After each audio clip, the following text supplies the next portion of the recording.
पुत्र, आना पुत्र मेरे पास, इतना डर मत। अरे मैं तेरी दादी हूँ। मैं नहीं बोलूंगी, तुम बोलो। अच्छा ठीक है ठीक है, बोलती हूँ। I love you.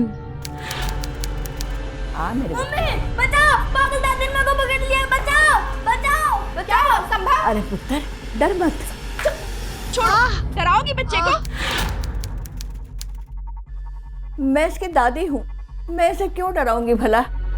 रहने दीजिए मम्मी जी, मुझे पता है इनकी प्रॉब्लम क्या है। अब चेची पिछले 1 साल से जॉब का बहाना बनाकर दुबई बैठे हैं, ना इनकी खबर लेते हैं और ना अपनी देते हैं। तो बस इसी बात का फ्रस्ट्रेशन लेकर हम सब पर मैड होते रहते हैं। अच्छा, तेरा पति कुत्तू से कौन सा चिपके बैठा रहता है? वो भी तो जाता है 1 महीने के लिए बाहर टूर पर। देखो, तुझसे मेरी बात तो ना ही करो। मेरे हस्बैंड मेरी नीड्स का ख्याल रखते हैं और मैं उनकी। बस यही तो चाहिए होता है ना एक हैप्पी मैरिज के लिए। चलो संभव।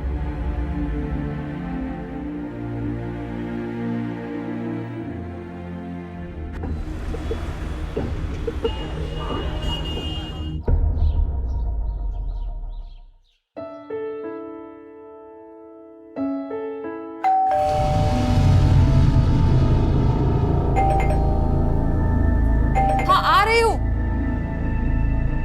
आओ आओ। हाँ, नहीं नहीं यार, इस बारी का ट्रिप तो बहुत सक्सेसफुल रहा, सब कुछ अच्छा रहा। बल्कि इस बारी ना वो डिस्ट्रीब्यूटर्स ने कोई हमें नेगेटिव रिस्पांस नहीं दिया। अरे सारा कुछ अचीव हो गया यार। और वो जो टारगेट्स है ना, मैं तेरे को बता रहा हूँ कि साल से पहले अचीव हो जाएंगे, सारे टारगेट्स हो जाएंगे। हाँ तू चिंता मत कर यार, एवरीथिंग विल बी सॉर्टेड। हाँ हाँ, चल मैं रखता हूँ, फ़ोन रखता हूँ, ठीक है? Okay okay okay bye.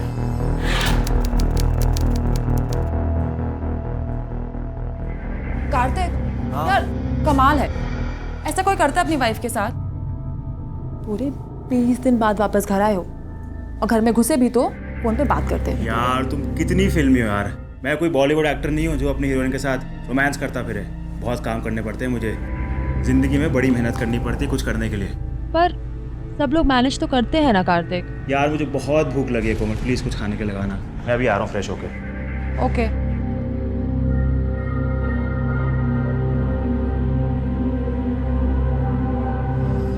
आज के दौर में खुशहाल परिवार की तस्वीर में एक जवान जोड़ा होता है और उनके बच्चे। उनके बुजुर्ग या तो उस तस्वीर में होते नहीं, और अगर होते भी हैं तो उस परिवार का हिस्सा लगने की बजाय अनचाहे मेहमान लगते हैं। क्यों होता है ऐसा कि अपने बच्चों की खुशियों को अपनी जिंदगी का उद्देश्य मानकर अपनी पूरी जिंदगी गुजार देने वाले माँ बाप अपने ही बच्चों के लिए इतने गैर जरूरी हो जाते हैं कि उन्हीं की दी हुई जिंदगी में से उनके लिए थोड़ा सा वक्त निकालना भी बच्चों को बहुत भारी पड़ने लगता है। 77 वर्षीय अंबिका खुराना अपने भरे पूरे परिवार के साथ दिल्ली के करोल बाग इलाके में रहती थी। अपने 2 बेटों, 2 बहुओं और एक पोते के साथ उनकी जिंदगी खुशहाल होनी चाहिए थी, लेकिन ऐसा नहीं था। उनके अपनों ने उन्हें उनके अपने ही घर में एक लावारिस की तरह छोड़ रखा था। मत मार, मैं तेरे हाथ जोड़नी है।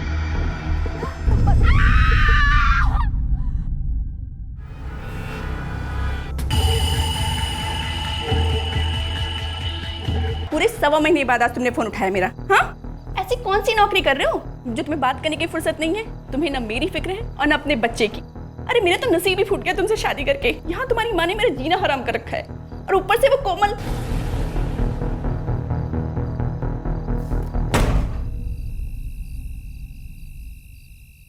यार ये भैया भाभी का मुझे कुछ समझ नहीं आता। क्यों? अरे और नहीं तो क्या, जब भैया यहाँ पे थे तब उनकी बनती नहीं थी उनसे। अब जब भैया दुबई में है तब भी बार बार उन्हें फ़ोन करते रहती है, परेशान करती है। कोई चैन नहीं है उनकी ज़िंदगी में यार, पूरी की पूरी उनकी ज़िंदगी नर्क बना दी यार। मैं बहुत परेशान हूँ उनके लिए। कार्तिक छोड़ो ना, हमें क्या। और वैसे भी इतने दिनों बाद घर वापस आए हो, मैं तुम्हारी वाइफ हूँ, ब्यूटीफुल हूँ और तुम्हारे सामने हूँ। पर नहीं, तुम्हें तो अपने भैया भाभी की पड़ी। ऐसा क्यों? I'm so sorry। तुम आज सच में बहुत ब्यूटीफुल लग रही हो।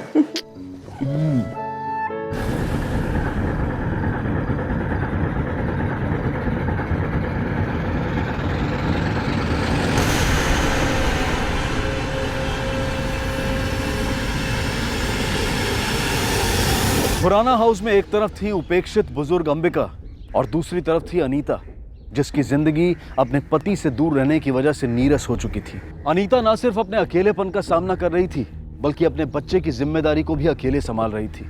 और इस सब की वजह से कड़वाहट उसके मन में लावा बनकर उबल रही थी। कार्तिक और कोमल इस परिवार का हिस्सा होते हुए भी जैसे इसका हिस्सा नहीं थे। कार्तिक अपने काम की जिम्मेदारियों में व्यस्त रहता था, तो कोमल की अपनी एक अलग ही दुनिया थी जिसमें किसी दूसरे के लिए कोई जगह नहीं थी। यानी उपेक्षा, बेरुखी, कड़वाहट और लापरवाही, ये वो कमजोर धागे थे जिनसे इस परिवार के रिश्ते आपस में बंधे हुए थे। और इनमें से किसी को अंदाजा नहीं था कि जब ये धागे टूटेंगे तो रिश्तों के साथ वो और क्या होगा जो बिखर जाएगा।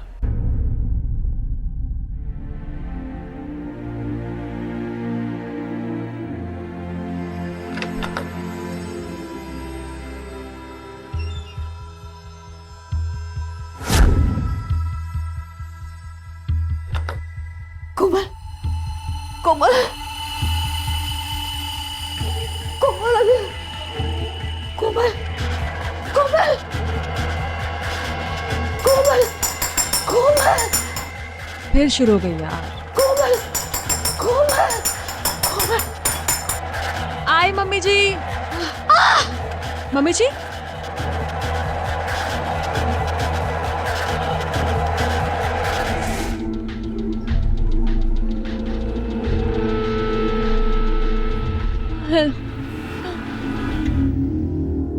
एक्सक्यूज मी मैम, मेरी वाइफ आई होंगी कोमल, वो कौन से रूम में? साहब। रानी, कैसे हुआ ये सब कुछ? साहब मैं सामान लेके घर आ रही थी साहब, तो कोमल में मिसाल में थी। माँ कहाँ है, भाभी कहाँ है? ठीक तो है ना वो दोनों? कुछ हुआ तो नहीं उन्हें? साहब मारी हुई इतने मार दिया साहब। क्या?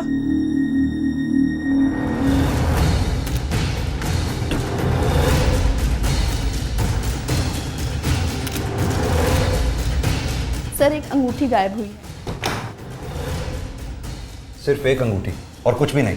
नहीं, और कुछ नहीं। माँ जी की अंगूठी थी, 2 लाख की थी, पर ज़्यादातर मेरी कबर्ड में रहती थी। सर, दरवाजे पे कोई फोर्स्ड एंट्री का निशान नहीं है। पोस्ट एंट्री के निशान नहीं है, लेकिन हॉल का सामान जिस तरह से बिखरा हुआ है, इरादा रॉबरी का ही लगता है। ताज्जुब की बात यह है कि सिर्फ एक अंगूठी चोरी हुई है और अनीता का कमरा भी बिल्कुल सही सलामत है। और सर, जिस तरह दिन दहाड़े ये सब कुछ हुआ है, लगता है कि जिसने भी ये किया है उसे पहले से पता था घर में सिर्फ 2 औरतें। इनकी मेड ने कुछ बताया? सर, वो आधे दिन की छुट्टी पे थी। जब वो लौटी तो उसने कोमल को जख्मी हालत में पाया। आने वाले ने भी कोई जोर ज़बरदस्ती नहीं की है, लगता है किसी ने मदद की है उसकी, या फिर उसने डुप्लीकेट चाबी की मदद ली है। और जिस तरह से सिर्फ हॉल का ही सामान बिखरा हुआ है, लगता है उसने हमें गुमराह करने की कोशिश की है। ऐसा करो, घर वालों से पूछताछ करो, ड्राइवर से, मेड से, आसपास के दुकान वालों से भी। सर,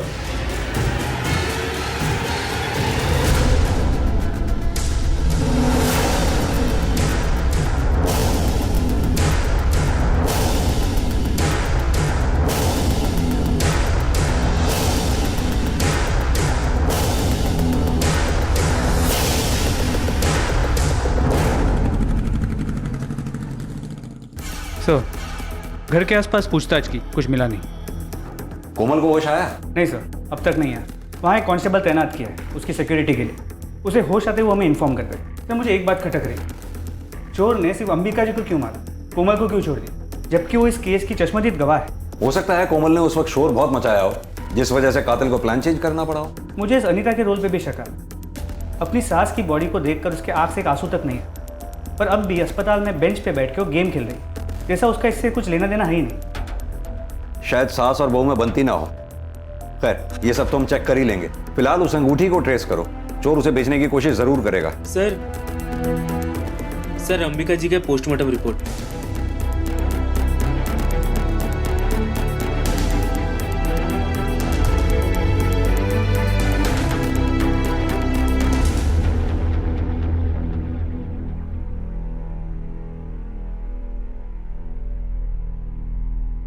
कार्तिक। कोमल, कैसा फील कर रही हो अब? मम्मी जी। कार्तिक, मम्मी जी कहाँ है? मम्मी जी नहीं रही।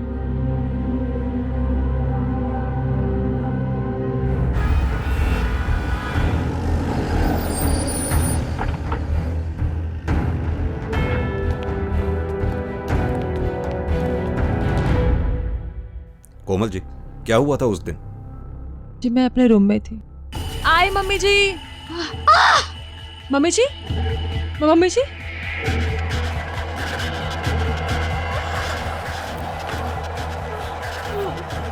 मम्मी जी, मेरे गले से आवाज नहीं निकल रही थी। फिर मुझे मम्मी जी का ख्याल आया। कोमल जी, कुछ भी ऐसी बात जो आपने उस हत्यारे के बारे में नोटिस की हो? मसलन उसका रंग कैसा था, उसका कद कैसा था, कोई शरीर पे चोट का निशान था, कुछ भी? वो एवरेज हाइट का था। उसने चेहरे पे मास्क डाला हुआ था और शायद काले रंग का था। इसके अलावा मुझे और कुछ याद नहीं। एक बात बता दूं आप लोगों को, पोस्टमार्टम की रिपोर्ट में अंबिका जी के शरीर पर चोट के निशान थे, यानी मारपीट के, फिजिकल अब्यूज। और डॉक्टर्स के मुताबिक ये निशान घटना से पहले के हैं। आप लोगों में से किसने मारा था उन्हें?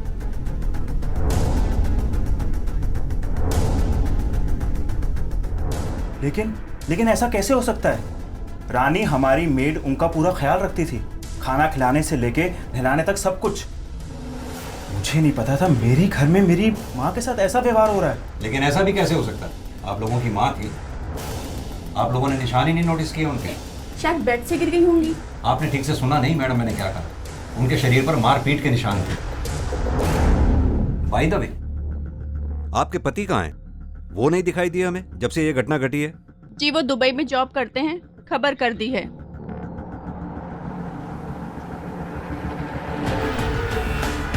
त्यागी, ये जो मेड है रानी, अगर ये अंबिका जी की केयर टेकर थी तो इसे तो निशानों के बारे में पता होना चाहिए था। पर हादसे के बाद सबसे पहले घर में वही आई थी। एक काम करो, इस रानी को बुलवाओ और इस ड्राइवर से भी जरा पूछताछ करो, क्योंकि उसका इनके घर में बहुत आना जाना था। हो सकता है शायद उससे कुछ पता चले। तुझे तो अंबिका जी की देखभाल के लिए रखा गया था, फिर क्यों मारा करती थी उन्हें? मैंने नहीं मारा साहब उनको। किसने कहा आपसे? उनके घर वालों ने। साहब झूठ बोल रहे हैं वो लोग, सब के सब। साहब नफरत करते थे उनसे। अम्मा जी, अम्मा जी, हेलो, खाना खा लो। मैंने दवाई देनी है, ठीक है? खाना खा लेना। पुत्र, मेरे को काफी गहने हैं, बस मैं सारे गहने तेनू दे देंगे। बस तू सिर्फ एक को काम कर दे मेरा। कैसा काम? तू मैंने पुलिस स्टेशन ले चल, तो मेरी बहू मैंने मार डालेगी। कौन सी बहू? उन्होंने नाम नहीं लिया था साहब, और मैंने पूछा भी नहीं। क्या अनीता मैडम और क्या कोमल मैडम साहब, कोई किसी से कम नहीं है। उल्टा दोनों एक से बढ़कर एक हैं। अब कुछ दिन पहले की बात है। रानी आई।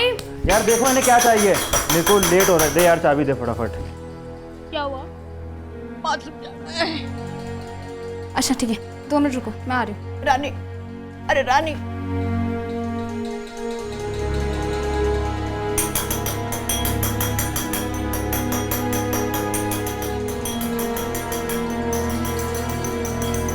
आ रही हूँ।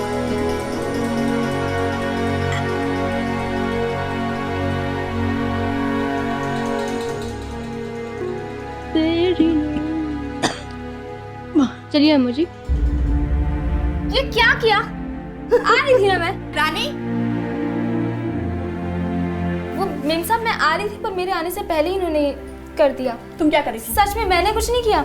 आपको तो पता है ना, इनको हर आधे घंटे बाद जाना होता है। मेरी गलती नहीं है मेम साहब। और कुछ काम आता है आपको गल फैलाने के अलावा?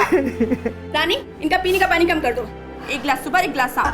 अच्छा अभी जल्दी से साफ करो, बदबू के मेरे सांस भी नहीं लिया जा रहा है। मम्मी जी, आप जेठानी जी की बात का बुरा मत मानना। वो क्या है ना, कल फिर से जेठ जी ने इनका फोन नहीं उठाया, इसलिए बहुत परेशान है। और मैं शॉपिंग पे जा रही हूँ, अगर आपको नई बेडशीट चाहिए तो मैं ले आती हूँ। और तुम क्या देख रहे हो? मेरा बैग पिक करो और चलो। सर उस घर में आए दिन झगड़े होते रहते थे और उस बेचारी बुढ़िया को अपनी दोनों बहुओं का अत्याचार सहना पड़ता था। अम्मा जी का कितना मन करता था साहब संभव बाबा के साथ खेलने का, लेकिन अनीता मैडम ने समझा रखा था संभव बाबा को कि उनकी दादी पागल है। डराओगे बच्चे को? मैं इसकी दादी हूँ, मैं इसे क्यों डराऊंगी भला? जब घर पर कोई नहीं होता था तो दादी को मारकर खींच निकालती थी अपने। किसी का मल साफ करने में खींच तो होती होगी। झूठ नहीं बोलूंगी साहब, गुस्सा आता था, कभी कभी अम्मा जी पे झल्ला भी जाती थी, लेकिन साहब उनसे कोई शिकायत नहीं थी मुझे। मेरे पास सबूत है। एक मिनट साहब।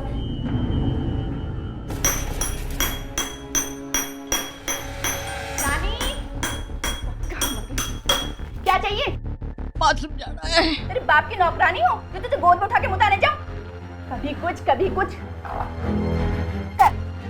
इतने नहीं। जब ये सब हो रहा था, बजाय इसे रोकने के तू वीडियो बना रही थी। तो साहब मैं क्या करती, उल्टा मुझे ही नौकरी से निकाल देती। आज इंटरनेट पर दुर्घटना और हादसों से जुड़े रियल टाइम वीडियोस की बाढ़ आई हुई है। एक व्यक्ति आती हुई ट्रेन से बेखबर रेलवे ट्रैक पर खड़ा होता है और दूसरा व्यक्ति उसे होशियार करने की बजाय, उसकी जान बचाने की कोशिश करने की बजाय अपने मोबाइल कैमरा में उस दुर्घटना को रिकॉर्ड कर रहा होता है। वो व्यक्ति उस हादसे का शिकार हो जाता है और उस वीडियो को इंटरनेट पर अपलोड कर दिया जाता है और इस तरह एक ऐसे व्यक्ति की मौत करोड़ों लोगों के मनोरंजन का साधन बन जाती है जिसे शायद बचाया जा सकता था। ये चलन दर्शाता है कि हम इतने असंवेदनशील हो गए हैं कि किसी दूसरे व्यक्ति का दर्द, यहाँ तक कि उसकी मौत भी हमारे लिए कोई मायने नहीं रखती।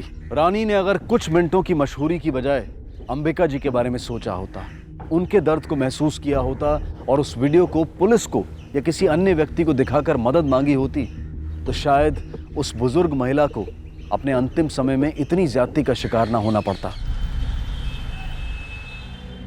हद होती है लापरवाही की। मेरी माँ को हर रोज कोई मारता था, उन्हें पीटता था, और तुम घर में होने के बावजूद तुमने कभी ध्यान नहीं दिया। अगर इतना ही ख्याल था उनका तो खुद क्यों नहीं बात करते थे उनसे? उनका हालचाल तक तो पूछने का टाइम था नहीं तुम्हारे पास, और सारा इल्ज़ाम मुझ पे लगा रहे हो। कार्तिक देखो, जो हुआ अच्छा नहीं हुआ, पर हम उसे चेंज तो नहीं कर सकते ना। And I love you, and please ये गुस्सा थूक दो प्लीज। चलो तुम रेस्ट करो, थोड़ा सा पानी पियो, और मैं डॉक्टर से पूछता हूँ, तुम्हारे डिस्चार्ज की बात करता हूँ।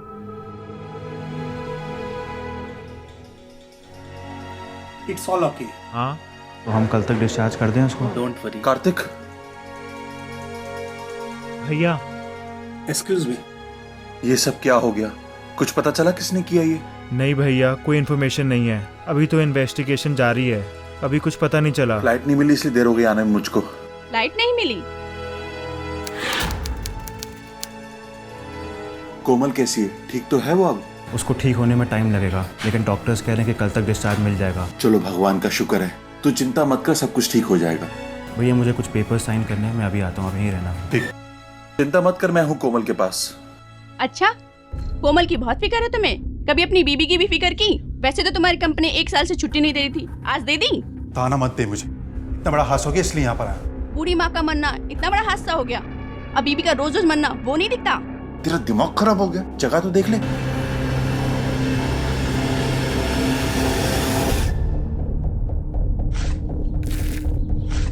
अरे जल्दी जल्दी गड्ढा भरो।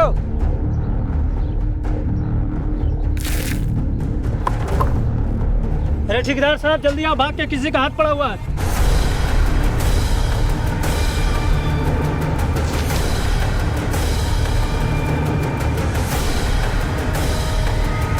Hello police. क्यों नहीं अच्छे? क्यों नहीं अच्छे? जब देखो कुछ ना कुछ। अगर मेरा माथा ठनका ना। हाँ मारा था मैंने, आ गया था गुस्सा। घर का सारा काम अकेले करो, ऊपर से अपने बच्चे को अकेले संभालो, ऊपर से वो इतना परेशान करती थी। छूट गया कंट्रोल उस दिन। तो जैसे आप गुस्से में उन्हें माना करती थी, ऐसे ही गुस्से में मारने का प्लान बना दिया होगा। अरे आपको क्या लगता है सिर्फ मैं अकेली थी जो उनको मारती थी? वो कोमल क्या दूध की धुली हुई है? मम्मी जी! कोमल! हाँ कोमल! रानी! ये क्या है? वो एक्चुअली रानी नहीं थी ना, तो मैं बैठाकर भूल गई। I am sorry mummy ji. Mummy ji! कोई नहीं आया। आराम से, आवाज़ें देती रही, किसी ने सुना ही नहीं। आराम से। आपकी फैमिली में गिरने में किसी ने भी कोई हद नहीं छोड़ी, लेकिन सबूत तो हमें सिर्फ आपके खिलाफ मिला है। ये वीडियो। मैंने नहीं मारा उन्हें। कोमल के मुताबिक घटना वाले दिन कोमल ने अंबिका जी को बचाने की कोशिश की थी। वहीं अनीता का यह कहना है कि कोमल भी अपनी सास से कम नफरत नहीं करती थी। अब सवाल यह उठता है कि कोमल ने जो हमें कहानी सुनाई वो कहीं झूठी तो नहीं? सर ये अमृत और कार्तिक दोनों घर के बेटे हैं, पर दोनों को ये नहीं पता कि घर में क्या चल रहा है। ऐसा कैसे हो सकता है? अमृत तो चलो दुबई में काम कर, लेकिन कार्तिक तो उसी घर में रहता है वहीं। उस अंगूठी के बारे में कुछ पता चला? नहीं सर, लेकिन हमारी खबरें नजर रखे हुए हैं, लेकिन किसी ने भी उसे बेचने की कोशिश नहीं की है। हो सकता है कि केस ठंडा होने का वेट कर रहे हो। इन सब में से किसी पे भी भरोसा नहीं किया जा सकता। सबको एक दूसरे से कोई ना कोई प्रॉब्लम है। एक काम करो, इन सबके कॉल रिकॉर्ड्स निकलवाओ, पता करो कि घटना वाले दिन कौन किस वक्त क्या कर रहा था। सर वीडियो देखी हमने, आप माँ को मारती थी। हिम्मत कैसे हुई आपको मेरी माँ को मारने की? समझती क्या अपने आप को आप हैं? मेरी माँ थी वो। मन करता है तुम्हारे हाथ पैर मैं यही तोड़ डालूं। मुझे तो यकीन नहीं आ रहा कि तूने शर्म आ रही कि तुझ जैसे औरत से शादी की मैंने। अच्छा, अब भी मुझ पे शर्म आ रही है, खुद पर नहीं, जो बीवी बच्चे की जिम्मेदारी छोड़ के दुबई जा बैठे। देख बकवास मत कर। मेरी छोड़ो और अपनी कहो। तुम्हें तो पता था ना तुम्हारी माँ बूढ़ी है, लाचार है, फिर क्यों जाके दुबई बैठ गई?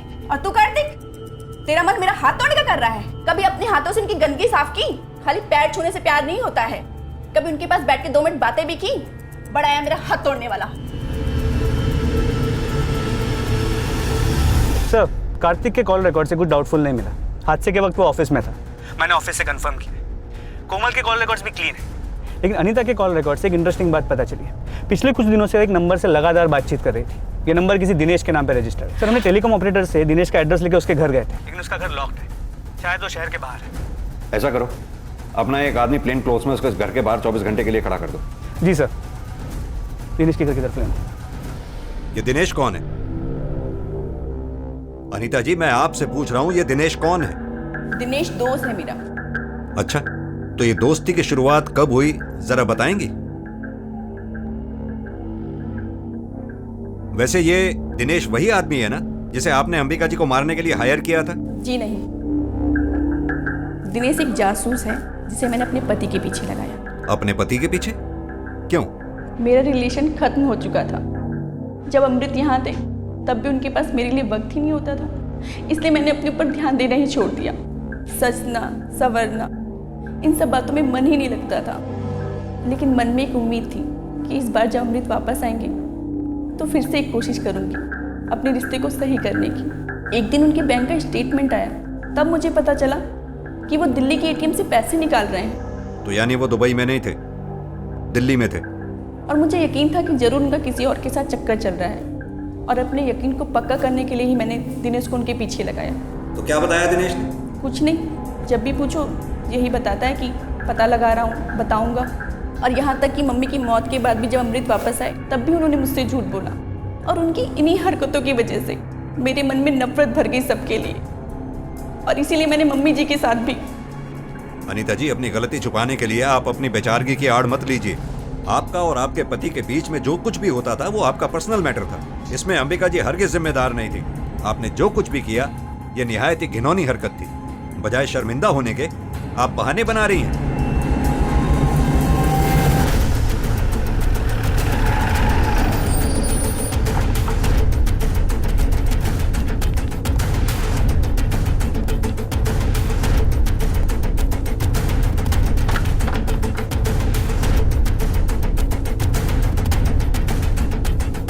त्यागी सर,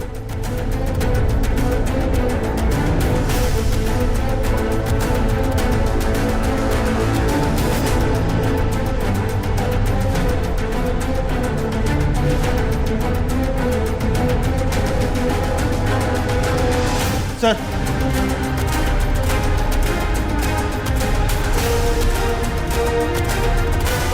सर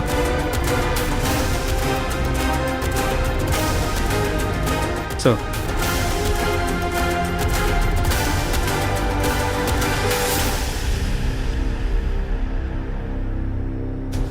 त्यागी इस मांस के टुकड़े को देखकर तो ऐसे ही लगता है कि किसी को बड़ी बेरहमी से मारा गया है।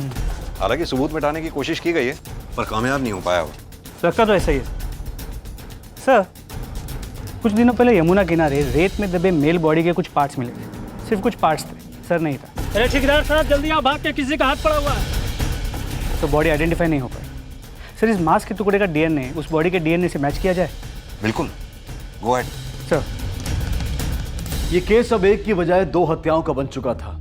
एक वृद्ध महिला और एक पुरुष का, जिसकी पूरी लाश भी अभी तक बरामद नहीं हो पाई थी। यह आदमी कौन था, इसे किसने और क्यों मारा था, और इसका अंबिका खुराना की मौत से क्या संबंध था, इसके बारे में अभी तक कुछ भी साफ नहीं हुआ था। लेकिन पुलिस को यकीन हो चुका था कि इस मामले का घर की बड़ी बहू अनीता से कोई ना कोई संबंध जरूर है, जिसे वो छुपाने की कोशिश कर रही थी।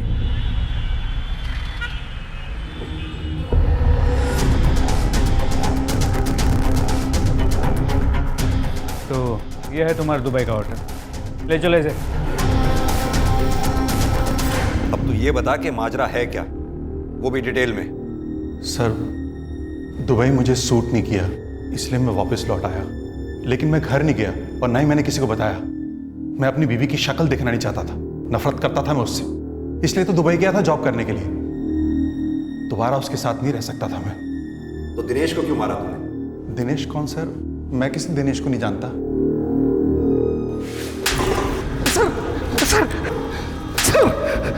बेवकूफ समझा है हमें? तू क्या समझता है तेरे कॉल रिकॉर्ड्स में हमें दिनेश का नंबर नहीं दिखेगा? देख अमृत, सच सच बता दे वरना मैं तेरी खाल उधेड़ दूंगा। सर, दिनेश खुद से आया था मेरे पास। उसे पता लग गया था कि मैं दिल्ली में रहता हूँ। वो मुझे ब्लैकमेल कर रहा था, कह रहा था कि अगर मैंने उसे पैसे नहीं दिए तो वो अनीता को बता देगा। बस इतनी सी बात है सर। और तू पैसे उसे देना नहीं चाहता था, इसलिए तूने उसे मार नहीं दिया? सर, मैंने उसे नहीं मारा। मैं तो पैसे देने को राजी हो गया था, लेकिन वो ही नहीं आया मेरे पास। जिस तरह से अचानक आया उसी तरह से अचानक गायब हो गया। फिलहाल तो तेरे खिलाफ कोई सबूत नहीं है, जा।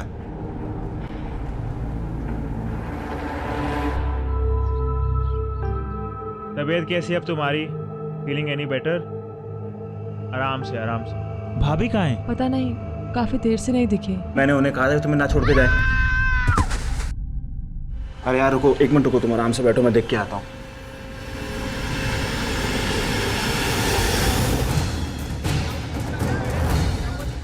भाभी!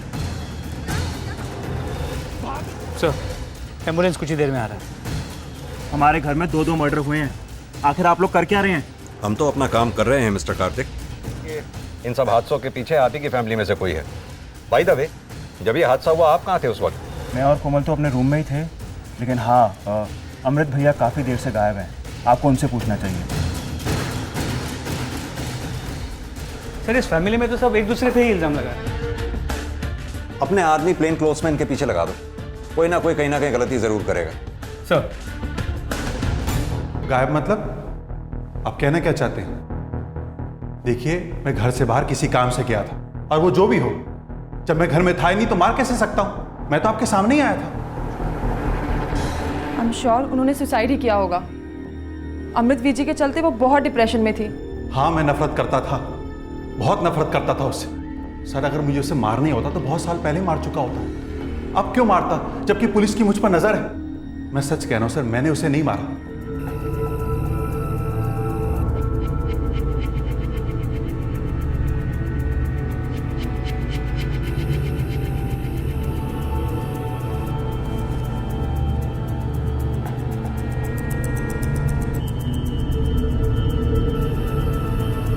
Hello sir.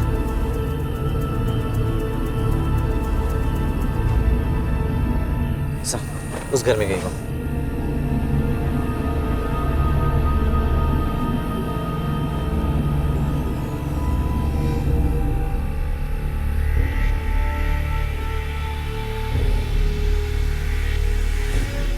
यह है कौन?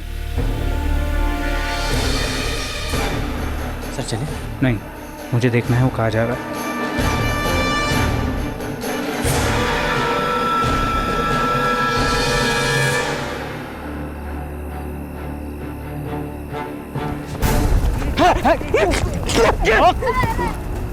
बहुत भगा है। बैग मेरे को क्या है? पकड़ो इसे। सर, इसमें एक लाश है। चल।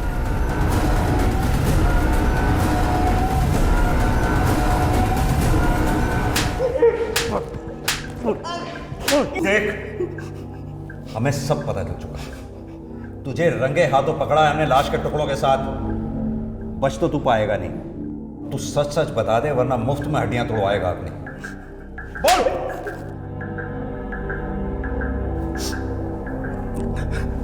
कोमल के कहने पे प्यार करते थे हम एक दूसरे से। कब से? यही कोई 2 महीने पहले से, जब मैं नौकरी पर लगा था। पहली नज़र में वो मेरे दिमाग में चढ़ गई थी। जब मैं उसे देखता था सज सज के निकलते हुए, पागल हो जाता था मैं। लेकिन ड्राइवर था, इसलिए कुछ कहने और करने की हिम्मत नहीं जुटा पाता था। लेकिन एक दिन मर्द चाहे जितनी नजरें बचा के देखे, पर औरत की नजरों से वो नहीं बच सकता।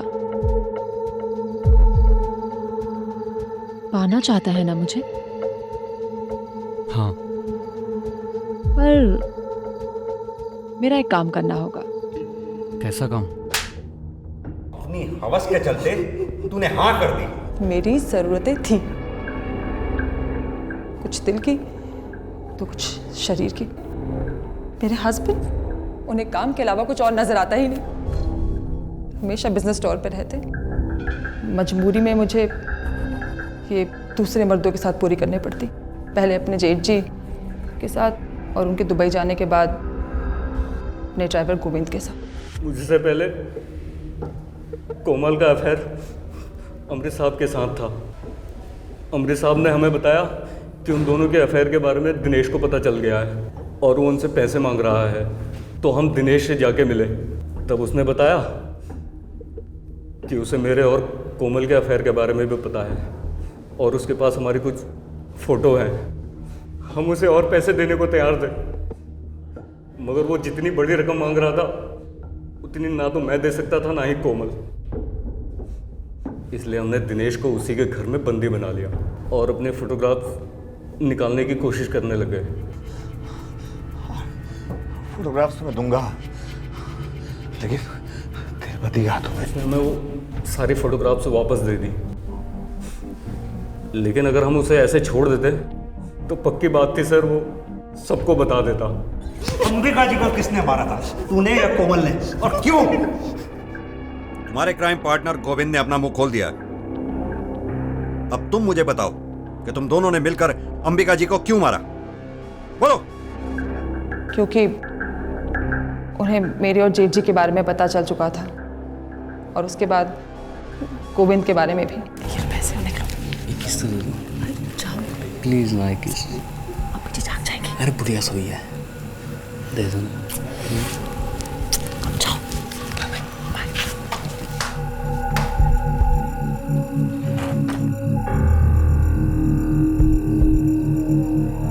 कोमल, अमृत के बाद एक ड्राइवर के नाल एक तो अच्छा नहीं कर रही है। तो बता दोगे अपने बेटे को? बताना होता तो अमृत के वक्त ही बता देती, और मैं अपने पुत्र का कार नहीं तोड़ना चाहती। मैंने कई बार सोचा कि जब वो किसी को कुछ बताने वाली नहीं है तो मुझे क्या फर्क पड़ता है, पर नहीं, मुझे फर्क पड़ता था। उनकी वो टक टक की आवाज, जब भी वो आवाज करती मुझे लगता वो मेरा मजाक उड़ा रही। तो बस मैंने फैसला कर लिया।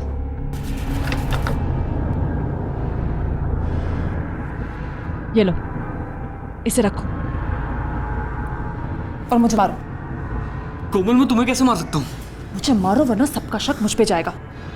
मार थोड़ी जाऊंगी मैं। लो मारो। एक बूढ़ी औरत जो लाचार थी, बीमार थी, जिसे तुम सब ने इग्नोर कर दिया, वो टक टक तुम्हें डिस्टर्ब करने के लिए नहीं करती थी।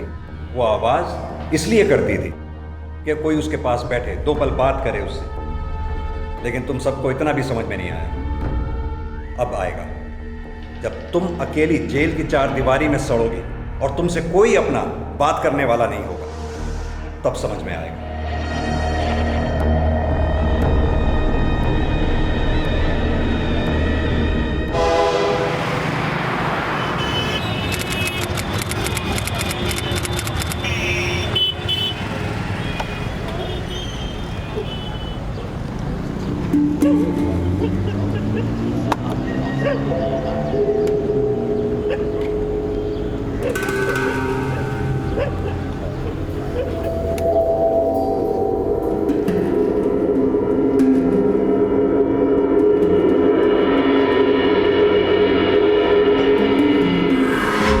केशव, केशव, रहा है तू? बस 5 मिनट अभी। और देर हो जाएगी तो? नहीं मम्मी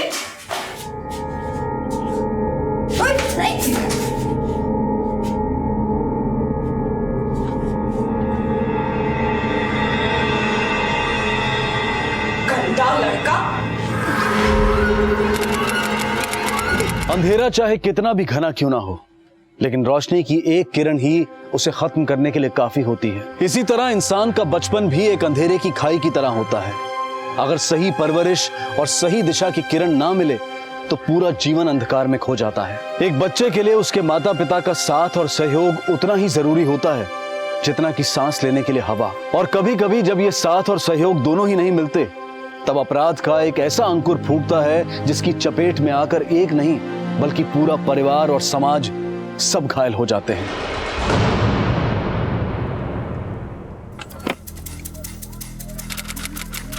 वहाँ पीछे भी चेक करो। सर लगता है मौत सर पे चोट लगने की वजह से हुई है। बॉडी को पोस्टमार्टम के लिए भिजवाओ और फॉरेंसिक टीम से कहना इस सूटकेस को अच्छे से चेक करें और आसपास पता करो कोई सीसीटीवी है या नहीं। ठीक है सर। सर मौत की तारीख है 21 अप्रैल और समय है शाम के करीब 5 बजे। और सर एक बड़ी अजीब सी बात सामने आई है, बच्चे की बॉडी पे पुराने चोट के निशान भी हैं। यानी बहुत पहले से उसके साथ मारपीट हो रही थी। लोकेशन के आसपास कोई सीसीटीवी मिला? नहीं सर, लोकेशन के आसपास कोई सीसीटीवी कैमरा नहीं था, लेकिन बच्चे की पॉकेट से ये पेपर मिला है। ये तो किसी डायरी का पेज लगता है। स्नेहा लाल 24 मार्च 2011, फेवरेट कलर रेड। इस पर 5 साल पुरानी डेट क्यों लिखी है? और ये कागज का टुकड़ा उसकी जेब में क्या कर रहा था? दुबे सर, हमारे पास स्नेहा लाल और डायरी के इस पेज के अलावा और कुछ भी नहीं है। एक काम करो, जिस लोकेशन पे ये डेड बॉडी मिली थी उसके आसपास पता करो स्नेहा लाल नाम की कोई औरत या लड़की वहां रहती। ठीक है सर। 24 मार्च 2011।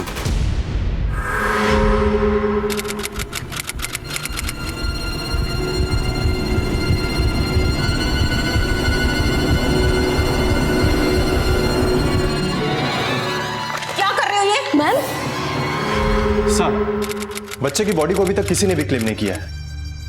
एक काम करो दुबे, उस बच्चे की फोटोग्राफ सभी पुलिस थानों में भिजवा दो, शायद कहीं से कोई क्लू मिले। ठीक है सर। अच्छा, ये स्नेहा लाल के बारे में कुछ पता चला? नहीं सर, अभी तक इसके बारे में कोई लीड नहीं मिला। सर रख दो। सर ये फाइल्स मैंने पुलिस डेटाबेस से मंगवाई है। पिछले 5 सालों में जितने भी ऐसे केसेस हैं जिनमें स्नेहा नाम का जिक्र है, ये उनके रिकॉर्ड्स हैं। शायद इस स्नेहा लाल का जिक्र भी इसमें कहीं हो। मुझे लगता है डायरी के इस पेज का और इस बच्चे की मौत का कोई ना कोई कनेक्शन तो है। सर ऐसा भी तो हो सकता है ना कि जो पेपर हमें मिला है ये घर में पड़ा हुआ कोई पुराना पेपर होगा। बच्चे के हाथ लगा तो उसने अपने पॉकेट में रख लिया। दुबे, इस पर 5 साल पुरानी डेट लिखी हुई है, और अगर तुम्हारी बात सही है कि ये पेपर 5 साल पुराना है, तो इतना पुराना पेपर कोई ऐसे संभाल के नहीं रखता। मुझे ऐसा लगता है कि इस कागज में और उस बच्चे की मौत में कोई ना कोई कनेक्शन तो है।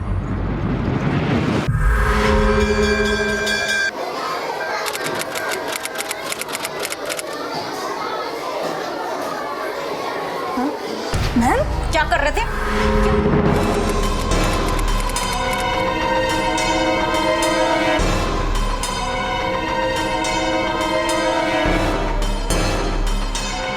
सर ये देखिए, इस स्नेहा लाल का जिक्र है इस केस में। स्नेहा लाल सुसाइड केस?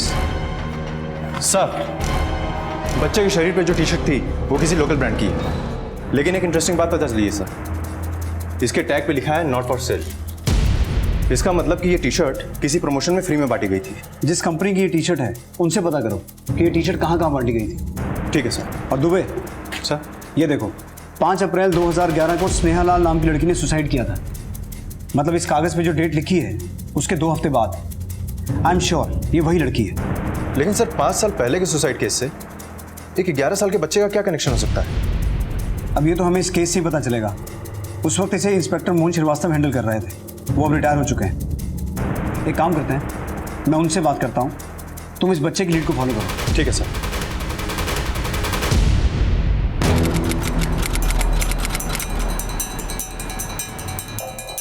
इस फैक्ट्री का इंचार्ज कौन है?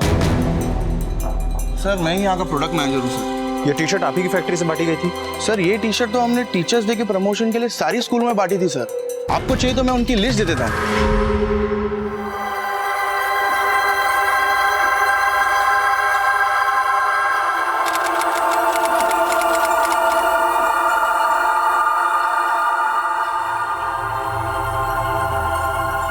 क्या रे केशव, चल दिया? कुछ भी मत बोलो यार, पेशाब करने जा रहा हूँ मैं। अबे जरा बैठ बैठ। अरे आ ना, बैठ ना, बैठ। क्या है? अबे ये सब छोड़, असली का मजा लेते हैं। क्या बोलता है? कैसे? वो सब मुझ पे छोड़, तुम ये बताओ तुम दोनों के पास पैसे कितने हैं?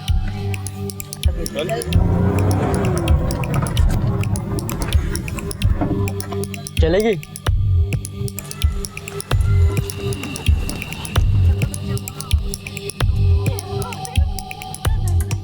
केशव तू कार में मजे ले, हम दोनों झाड़ियों में रोकर आते हैं।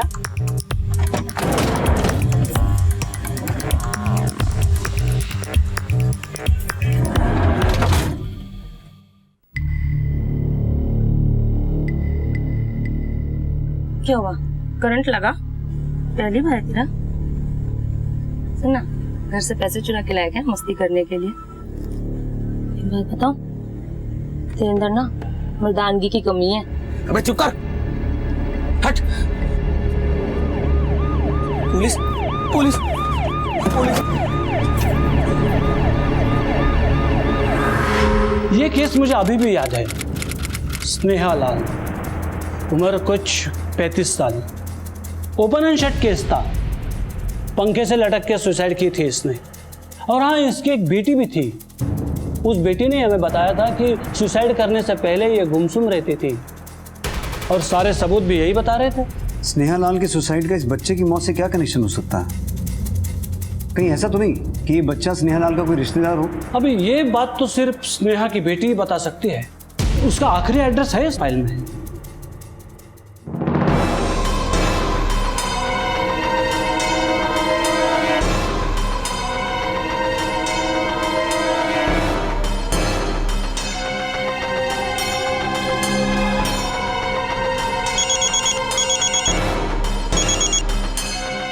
हाँ बोलो दुबे। सर, टी शर्ट जिन जिन स्कूलों में बांटी गई थी, बच्चा उनमें से किसी से बिलोंग नहीं करता। समझ में नहीं आ रहा है कि उसको ये टी शर्ट मिली कहाँ से। हो सकता है ये बच्चा उन स्कूल्स का स्टूडेंट हो ही ना, कोई विजिटिंग स्टूडेंट हो। मतलब सर? कई बार स्टूडेंट एक्सचेंज प्रोग्राम में बच्चे एक स्कूल से दूसरे स्कूल में किसी इवेंट में पार्टिसिपेट करने के लिए जाते हैं। हो सकता है ये बच्चा दिल्ली के किसी दूसरे स्कूल का स्टूडेंट हो और वो इन स्कूल्स में जहाँ टी शर्ट बांटे गए थे किसी इवेंट में पार्टिसिपेट करने के लिए गया हो और वहाँ उसे ये टी शर्ट मिला हो। तुम एक काम करो दुबे, सभी स्कूल्स में पता करो। एक बार हमें उसके स्कूल का पता चल गया तो उसका एड्रेस भी मिल जाएगा। तब तक मैं स्नेहा की बेटी के बारे में पता लगाता हूँ। लड़की को देखो तो ऐसा लगा जैसे।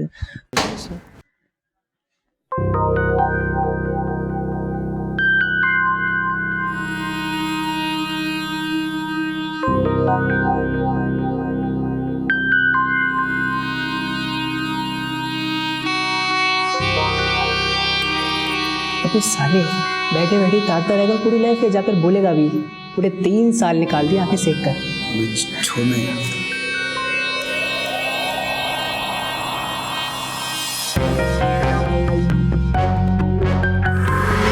सर, स्नेहा की बेटी का एड्रेस चेक किया हमने, वो अब वहाँ नहीं रहती। पड़ोसी ने बताया कि शादी के बाद वो घर छोड़ के चली गई थी। तो उसका नया एड्रेस पता करो। Okay sir. हाँ दुबे। सर, लिस्ट में जितने भी स्कूलों के नाम थे, मैंने सबके एक्सचेंज स्टूडेंट्स की लिस्ट चेक कर ली है और मैंने बच्चे की फोटो क्रॉस चेक भी कर लिया है स्कूलों के स्टूडेंट्स विजिटिंग रिकॉर्ड्स में। फिर सर, बच्चा दिल्ली के किसी जेपी पब्लिक स्कूल से सेंट जोसेफ कॉन्वेंट स्कूल आया हुआ था क्रिकेट टूर्नामेंट के लिए। ये टी शर्ट भी उसे वहीं मिली थी सर। बच्चे का नाम? सर, बच्चे का नाम मोहित है और मैं उसके घर का एड्रेस पता लगाने के लिए उसके स्कूल ही जा रहा हूँ। ठीक है। ये तो हमारे स्टूडेंट है। मुझे इसका एड्रेस और इसके पेरेंट्स का कॉन्टैक्ट नंबर चाहिए। ये मोहित की डिटेल्स हैं, उसका घर का एड्रेस और उसके फादर का कॉन्टैक्ट नंबर।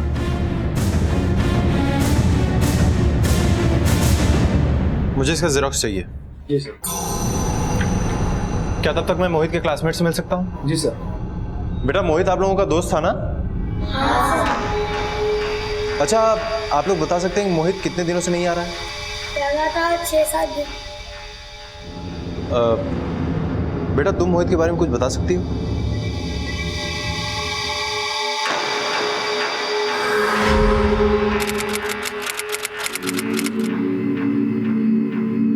बॉस, कॉलेज का आखिरी दिन है, जाकर बोल दो, फिर मौका नहीं मिलेगा। हैं? रितिका, हाँ वो ना, मैं तुझे देखता था, देखता हूँ, मतलब कि देखता नहीं, मैं तुम्हें पसंद करता हूँ। एक मिनट, तुम्हें लाल रंग पसंद है ना, और मुझे तुम पसंद हो। Are you crazy? तुमने सोचा भी कैसे कि हम दोनों एक हो सकते हैं? शक्ल देखी तुमने अपनी? अरे तुझ जैसे को तो मैं अपने आसपास भी ना भटकने दूं।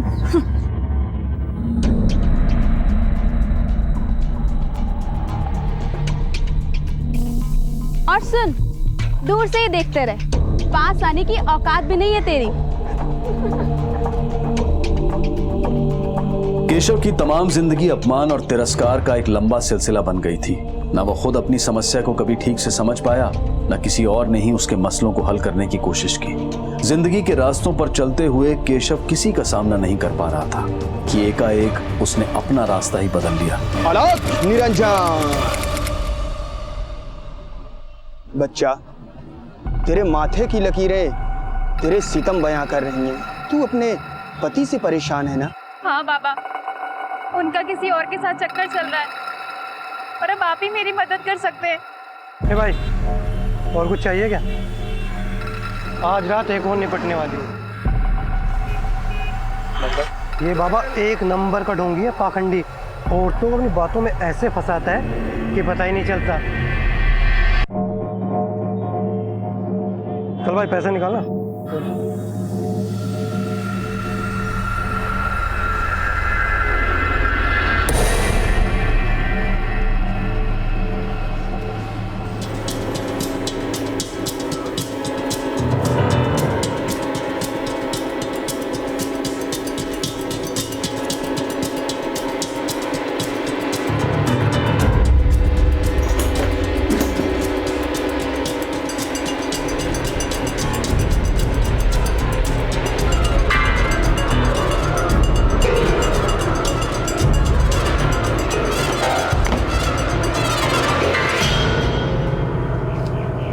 बाबा, आपको यकीन है इसके अलावा और कोई समाधान नहीं है?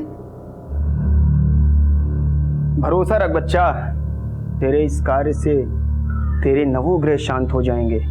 और फिर तू अपने पति के लिए ये सब कर रही है, सुहाग के लिए। पति के लिए किया गया कार्य अपराध नहीं होता।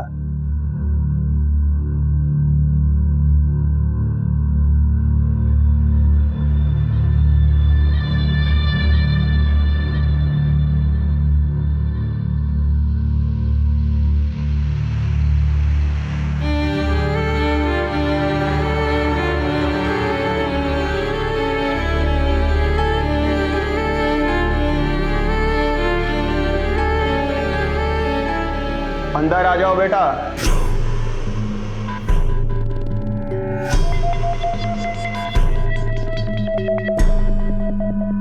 डरने की कोई जरूरत नहीं है, अंदर आ जाओ। बाबा ने बहुत तपस्या की है, बाबा की नजर चारों तरफ रहती है। बाबा, मुझे ना आपका भक्त बना लो। मेरी जिंदगी की मुश्किल है ये, औरतें और सेक्सी है।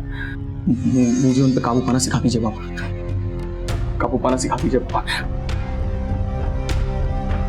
तथास्तु, आज से तुम हमारे भक्त हुए।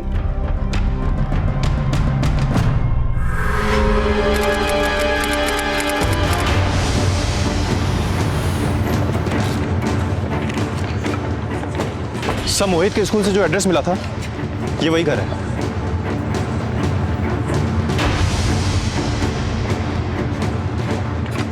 पर यहां तो ताला है।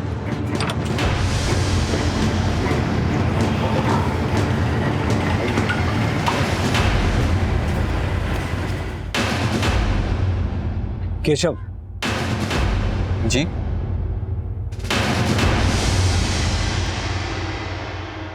सॉरी, इन्हें हर थोड़ी देर में दवा देनी होती है।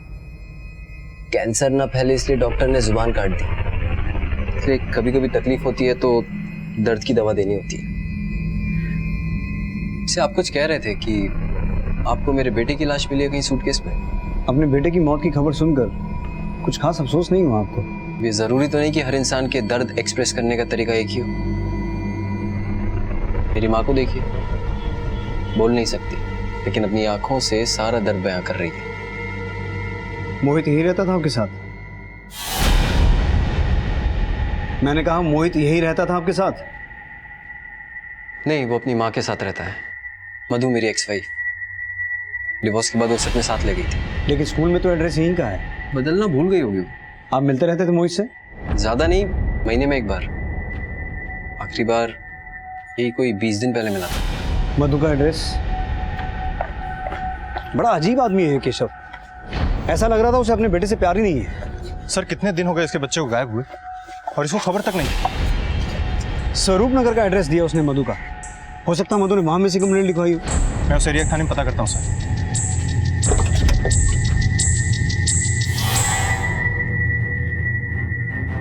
इसकी जिम्मेदार भी तू है। एक बात और बताऊं, वैसे तुझे पता तो चल ही गया होगा, मैं तो तेरा गंदा बच्चा हूं ना। इसलिए ये दवा पेन किलर नहीं, पानी था। हर बार दर्द में ही क्यों बोलूं? तू कैसे बोलेगी? तेरी तो जबान ही कट गई है ना।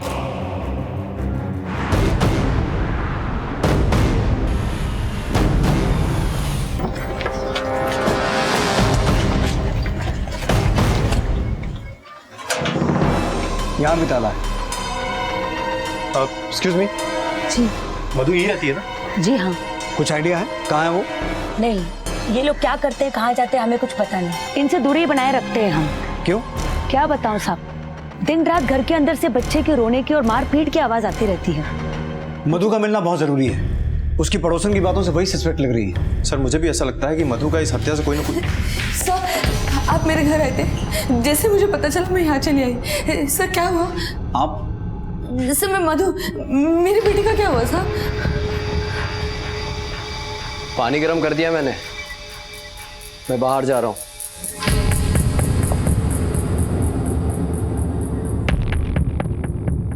अच्छी माँ हो ना तुम मेरी, नहा लेना, नहीं तो बदबू आएगी तुमसे, ठीक है?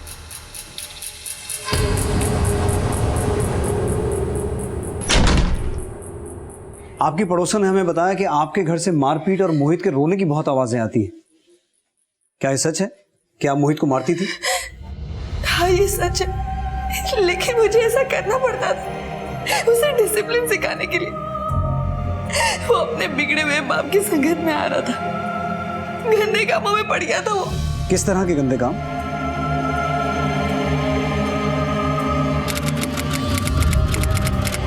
मोहित, क्या कर रहे हैं सब तुम? अपने बाप की गंदी मैगजीन पढ़ रहा था वो। मैं मारती नहीं तो क्या करती सर? हाँ, मेरे पास वो मैगजीन्स थी, किसके पास नहीं होती? मेरा बेटा क्यूरियस हो रहा था तो मैंने उसे एजुकेट करने की कोशिश की, सेक्स एजुकेशन वीडियोस दिखा के।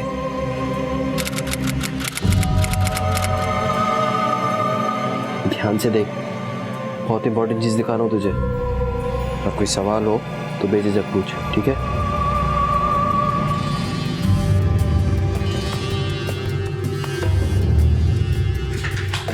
क्या कर रहे हो? अरे निकलो ऐसे, निकलो। अरे क्या कर रहे हो आप? मैं क्या कर सकता हूँ सर, मधु ने इसे भी गलत समझा। गलत तो उसने किया है मेरे साथ। ब्लडी वुमनाइजर, उसका घर मैंने कब का छोड़ दिया था, एक जगह नहीं छोड़ता था वो, ऑफिस, घर, पता नहीं। मोहित की जेब से हमें डायरी का पेज मिला है। आप बता सकती हैं स्नेहा लाल कौन है और इसका मोहित से क्या कनेक्शन है? नहीं सर, मैं किसी स्नेहा लाल को नहीं जानती। गंदी माँ मत बनो, आराम से खाओ। मुंह खोलो, मुंह खोलो।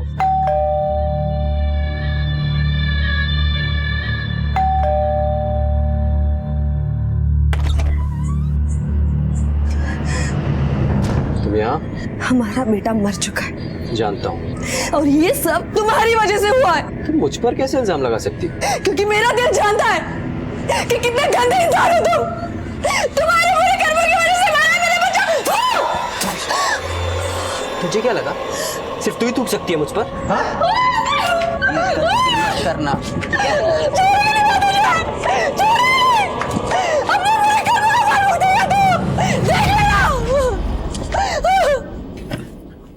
सर, मैंने केशव के बयान की जांच कर ली है। जिस वक्त मर्डर हुआ वो समय अपने ऑफिस में ही था और मैंने उसके कॉल रिकॉर्ड्स भी चेक कर लिए। ऐसा कुछ हाथ नहीं लगा सर जिससे उस पर शक किया जा सके। सर मुझे तो लगता है कि उसका इस मर्डर में कोई हाथ नहीं है। ऐसा भी तो हो सकता है कि मोहित की हत्या केशव से बदला लेने के लिए की गई हो। मतलब सर? मधु बता रही थी कि केशव के बहुत सारे अफेयर्स रहे हैं। एक जगह नहीं छोड़ता था वो, ऑफिस, घर। हो सकता है केशव की किसी माशूका ने केशव से बदला लेने के लिए मोहित को मारा हो। 132? मजाक कर रहे हो क्या? 132 औरतों के साथ संबंध था तुम्हारा? हाँ, ये ऐसे हिसाब रखता हूं मैं, हर एक औरत के नाम की एक तीली।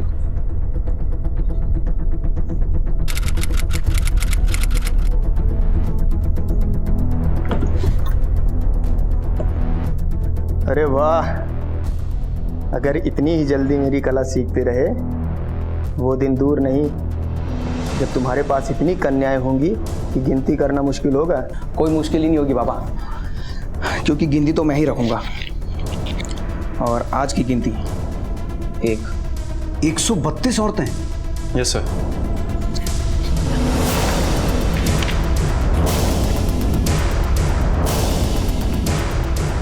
ये पेज तो इसी डायरी का लग रहा है।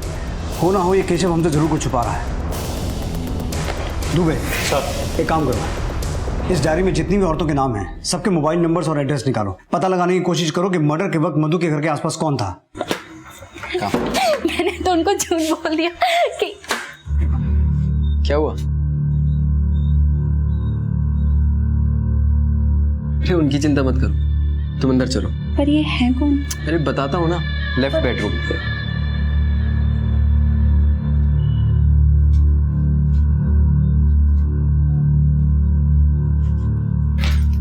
आप हमेशा मुझे रोकती थी ना, लेकिन मैं कभी रुका ही नहीं। मेरी खोज अभी भी जारी है और ये सब आपके कर्मों का फल है। आपको हमेशा ऐसा लगता था ना कि मैं गंदा लड़का हूं, मुझे कभी कोई लड़की नहीं मिलेगी। 133वीं मेरे ऑफिस की एम्प्लॉई है, पढ़ी लिखी, खूबसूरत। मैं इतना भी गंदा नहीं हूं। कभी सोचा था आपका बेटा इतना कामयाब होगा? घूर क्या रही है? हाँ, क्या घूर रही है? देखना चाहती है अंदर आके तेरा बेटा कितना होनहार है। नहीं, कुछ तो प्राइवेट रहने दे।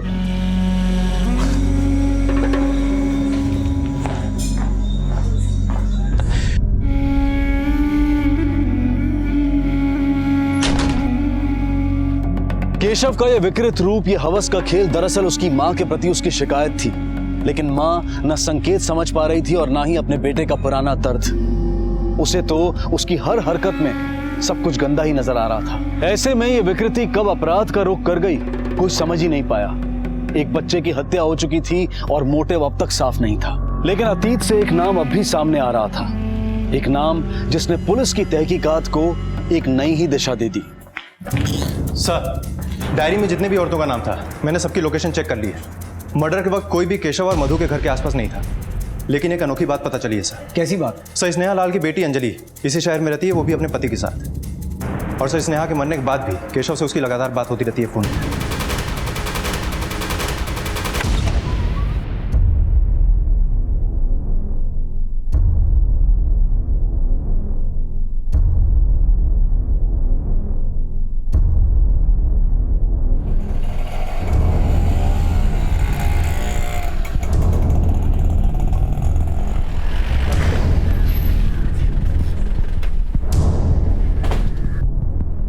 आप लोग फिर से?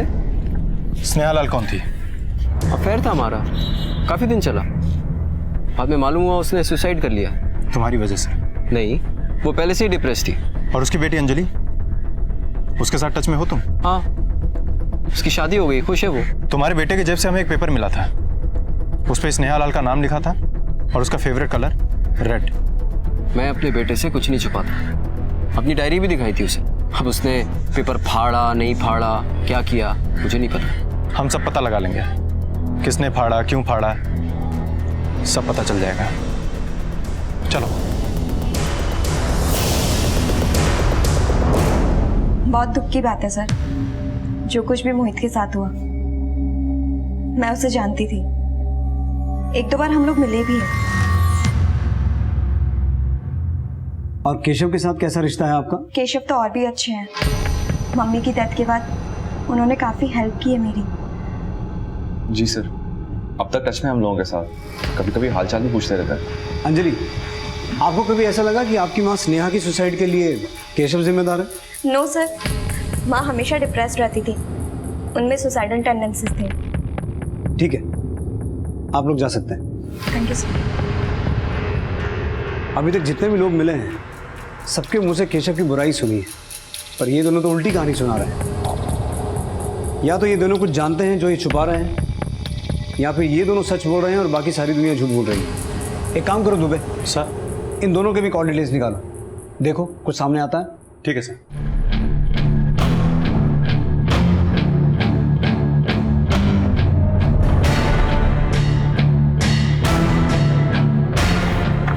सर, मैंने अंजलि और उसके पति अश्मित के कॉल रिकॉर्ड चेक कर लिए हैं। मर्डर के समय दोनों घर पे ही थे, लेकिन सर अंजलि के फ़ोन से ज़्यादातर कॉल्स केशव को गए हैं। रात दिन दोनों में खूब बातें होती हैं। कहीं ऐसा तो नहीं कि अंजलि को भी केशव ने अपने जाल में फंसा लिया हो?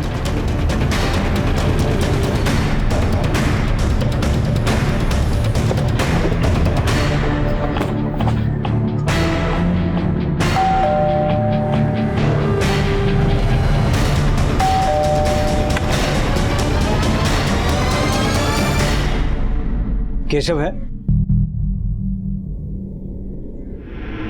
माँ जी, आप चाहें तो हमारी मदद कर सकती हैं। देखिए, आपके पोते के कातिल तक पहुंचने के लिए हमें आपकी मदद चाहिए। मैं जानता हूं आप बोल नहीं सकती, लेकिन हाँ या ना में सिर हिला के जवाब तो दे सकती हैं। आप घबराइए मत, मैं आपसे कुछ सवाल पूछूंगा, आप सिर्फ हाँ या ना में जवाब देना। अंजलि और केशव का अफेयर है? सच सच बताइए माँ जी, आपके पोते के कातिल तक पहुंचने में आप ही हमारी मदद कर सकती हैं। प्लीज, अंजलि और केशव के बीच में कुछ था?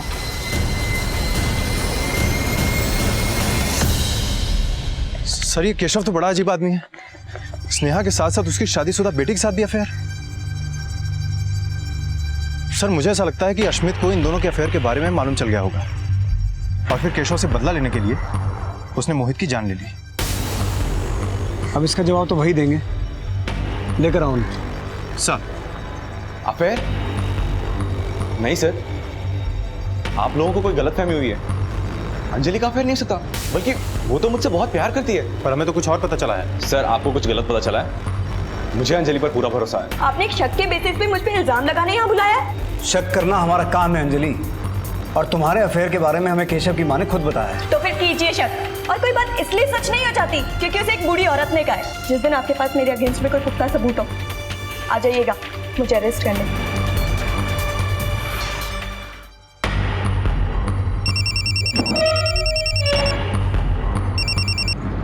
हेलो,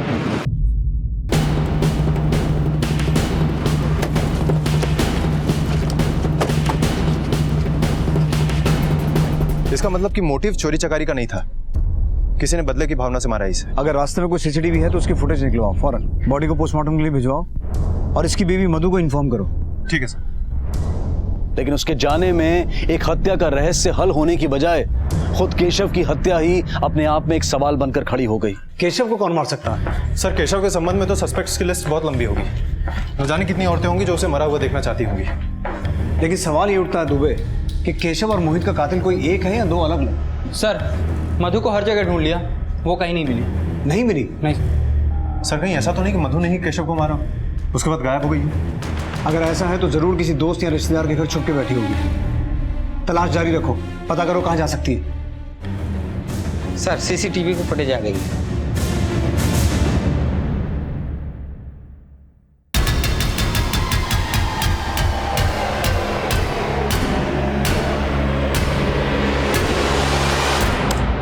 यही कातिल है।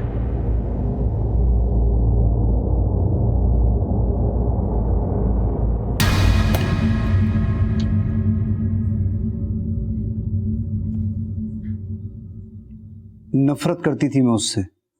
बेटा था तो क्या, कलंक था वो। और बर्दाश्त नहीं होता था और जी नहीं सकती थी मैं इस कलंक के साथ। मैंने उसकी चाय में अपनी नींद की गोलियां मिला दी। सोचा था जब बेहोश हो जाएगा तो घर में ही खत्म कर दूंगी उसे, लेकिन दवा का असर होने में समय लगा और वो घर से निकल गया। फिर मैंने उसका पीछा किया।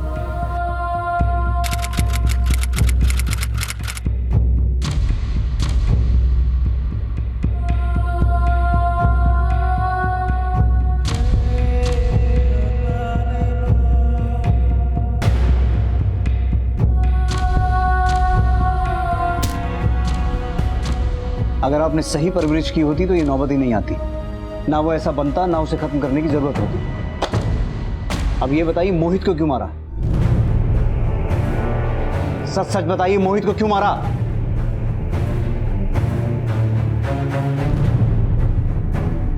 केशव का मर्डर तो सॉल्व हो गया, पर मोहित, उसे किसने मारा? सर मधु अभी भी गायब है। कहीं ऐसा तो नहीं मधु ने भी अपने बेटे को मार दिया जैसे सारिका ने केशव को मारा? सर मधु मिल गई है, अपनी एक दोस्त के घर पे थी। मैंने कहा ना आपसे, मैंने उसे नहीं मारा है। पर उसकी वजह से तुम्हें शर्मिंदगी तो होती थी ना, और इसी वजह से तुम उसे पीटती भी थी। हाँ, नफरत थी मुझे उससे। रोज कंप्लेंट आती थी उसकी, स्कूल से, पढ़ो से, सब जगह से। शर्मिंदगी होती थी मुझे, मारती थी मैं उसे, पीटती थी, लेकिन मैंने उसे नहीं मारा है। किस तरह की कंप्लेंट्स आती थी मोहित की?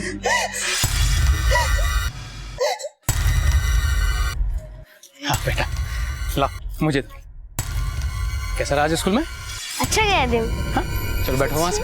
हाँ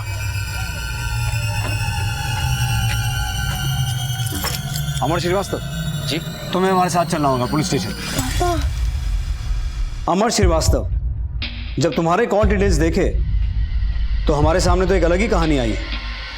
21 अप्रैल को 3 और 4 के बीच तुम्हारे फोन की लोकेशन मोहित के घर के आसपास की थी, और शाम 5 बजे तुम्हारे फोन की लोकेशन एग्जैक्टली उस जगह की थी जहां से हमें मोहित की लाश मिली थी। अब इस कोइंसिडेंस की डिटेल्स तुम हमें दोगे या मैं अपने तरीके से पूछूं? मैंने ही मारा था मोहित को। क्यों? क्या किया था उसने? मेरी बेटी का जीना हराम कर दिया था उसने।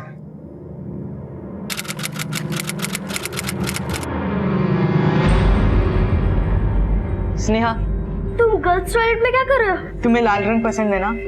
हाँ। मुझे पता था, क्योंकि मैं पापा की गर्लफ्रेंड स्नेहा लाल को भी लाल रंग पसंद था। ये देखो, इसलिए मैं हमेशा ये पर्ची अपने साथ रखता हूँ। पर मैंने सूटकेस को बंद किया और सुनसान जगह पे ले जाके फेंक दिया। क्या हासिल हुआ उसे मारकर? तुम कानून की मदद ले सकते थे, किसी एनजीओ की मदद ले सकते थे, लेकिन कानून को अपने हाथ में लेकर तुमने एक मां से उसका बेटा छीन लिया और अपनी खुद की बेटी से उसका बाप।